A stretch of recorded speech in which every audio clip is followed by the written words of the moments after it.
Tahukah kalian jika umat Kristen perdana ternyata berpuasa setiap hari Rabu dan Jumat? Selain itu, mereka punya kebiasaan berdoa Bapa Kami 3 kali sehari. Bagaimana kita bisa tahu hal-hal tersebut? Ternyata hal tersebut tercantum dalam sebuah kitab yang disebut Kitab Didache, sebuah kitab apokrif yang dapat memberi gambaran bagaimana kehidupan umat Kristen perdana hidup. Sebelum kita bahas lebih lanjut tentang Didache, jika kalian merasa video ini bermanfaat, jangan lupa untuk klik subscribe, like, komen, dan share di media sosial kalian. Jika ingin membantu pengembangan channel ini, kalian dapat memberikan super thanks dengan klik logo hati di bawah ya. Sejarah Didache. Kitab Didache memiliki judul asli Didache Kurio Diaton Dodeka Apostolon, yang berarti pengajaran Tuhan menurut 12 Rasul. Diperkirakan kitab ini ditulis sekitar tahun 65-80 Masehi, yang artinya masih satu zaman dengan kitab-kitab Injil. Ditulis di kota Antioquia menggunakan bahasa Yunani. Kota Antioquia ini terletak di antara Turki dan Suriah. Eusebius dari Caesarea, seorang sejarawan gereja, dalam bukunya Sejarah Gereja yang dia tulis di abad keempat, sudah menyebutkan keberadaan kitab ini. Setelah sekian lama hilang, kitab ini kemudian ditemukan kembali pertama kali oleh Philotheos Bryennios pada tahun 1880-an. Beliau ini merupakan seorang metropolitan gereja ortodoks. Beliau menemukan salinan yang berasal dari tahun 1056. Kemudian salinan ini disimpan di gereja Makam Kudus, Yerusalem. Isi Didache. Kitab Didache terdiri dari 16 pasal yang terbagi menjadi 4 bagian. Bagian pertama membahas ajaran iman dan moral yang disebut dengan ajaran 2 jalan, sebuah ajaran yang mengajarkan tentang jalan kehidupan dan kematian. Bagian kedua membahas tentang ritual-ritual peribadatan di gereja, seperti pembaptisan, puasa, dan perjamuan kudus. Bagian ketiga membahas tentang fungsi pelayan-pelayan gereja. Dan yang terakhir, hanya terdiri 1 pasal, namun sangat penting, yaitu membahas tentang kedatangan Tuhan Yesus yang kedua. Mari kita bahas beberapa hal-hal menarik yang tercantum dalam kitab ini. 1. Ajaran iman dan moral. Isi ajaran iman dan moral dalam kitab Didache tidak jauh beda dengan ajaran Alkitab.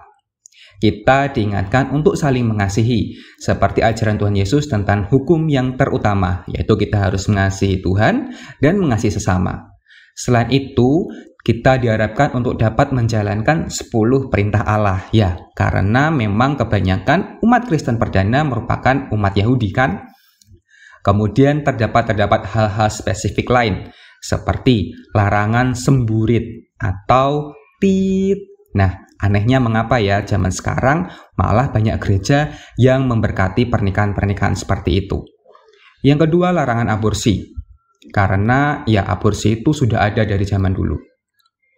Yang ketiga adalah larangan sihir. Nah, ini mengapa? Karena banyak orang-orang Kristen yang masih mempraktekkan hal-hal sihir atau mencampurkan dengan ajaran-ajaran agama mereka yang lama. Seperti orang-orang Koptik Mesir itu, mereka masih melakukan sihir-sihir Mesir kuno.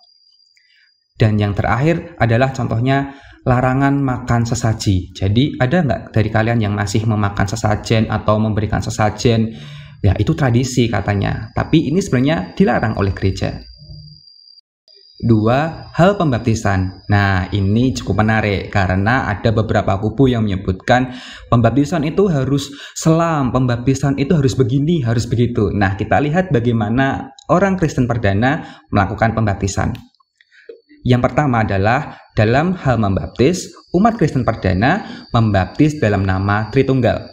Mereka membaptis dalam nama Bapa, Putra, dan Roh Kudus, seperti yang tertulis dalam Injil. Ada nggak yang membaptis hanya dalam nama Yesus. Bagaimana dengan gereja kalian?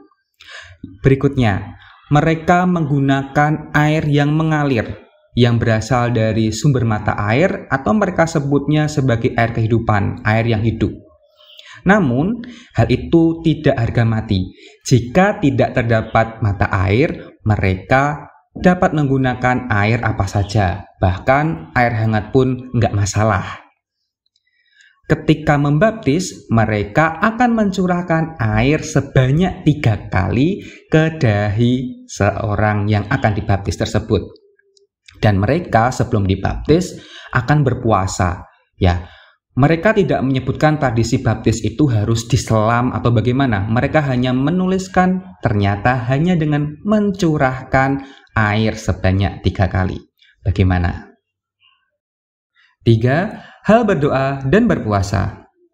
Dalam hal berpuasa, umat Kristen diharapkan berpuasa setiap hari Rabu dan Jumat, bukan Senin dan Kamis, seperti orang Yahudi.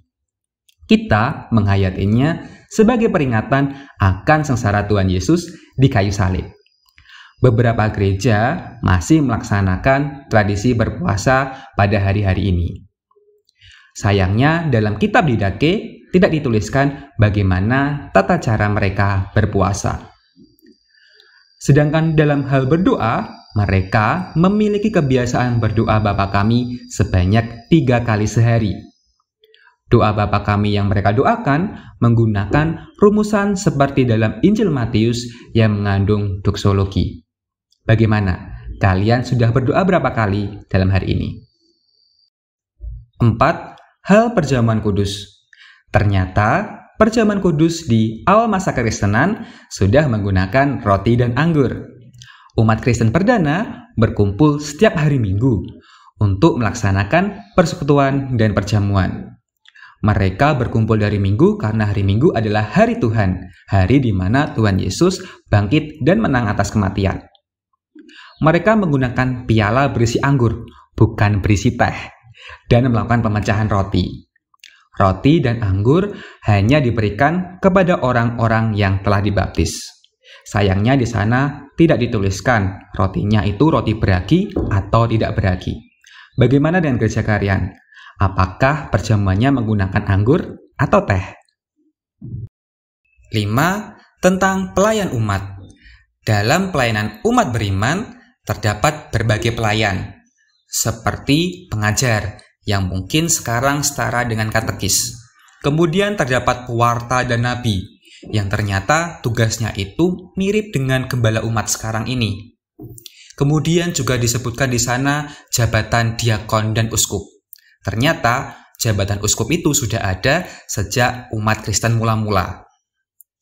Pewarta dan nabi melaksanakan tugas pewartaan dengan cara mengembara.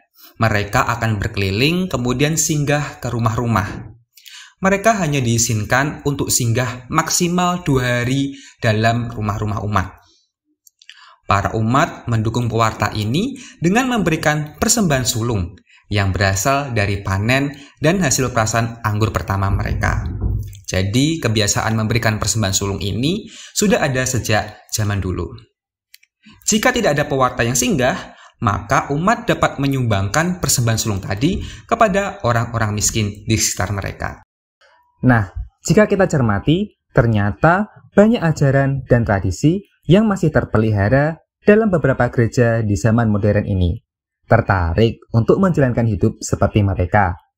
Terima kasih sudah menonton video ini sampai selesai. Jangan lupa untuk klik subscribe, like, komen, dan share. Sampai jumpa lagi di video menarik lainnya. Salam.